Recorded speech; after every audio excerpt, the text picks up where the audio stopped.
Your iPhone background and lock screen aren't the only things you can customize on the Apple handset. The digital keyboard you use for typing can transform from the drab QWERTY layout into a portal for typing in French, Chinese, Portuguese, and most of the world's languages. You can also use the keyboard to spice up your texting with GIFs, emoji, memes, and stickers. Other custom keyboards change the layout of the keysir how you type. Let's explore how to take your typing beyond the standard, default keyboard. Languages. The easiest way to change up your keyboard is to add more language options. For an iPhone, follow these steps to add as many options as you'd like. Layouts. A bevy of apps let you redesign your keyboard.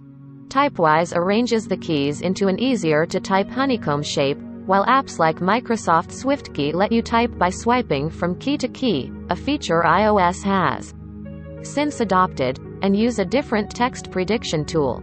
Hexagons for better typing.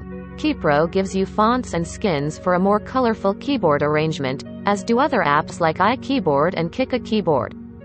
Get creative. Fun stuff. If you want easy access to GIFs and memes, you can download different keyboard apps to do just that. Google's Gboard is known for being the ultimate keyboard alternative. You can search for GIFs, emoji, photos, even restaurants and other locations and put those directly into your text. Search Google right on your keyboard. The straightforward Gif Keyboard is made just for searching for GIFs from GIF site Tenor, since who needs words if there isn't an image? Grammarly even has a keyboard to keep typos and poor grammar out of your texts. There's something for everyone.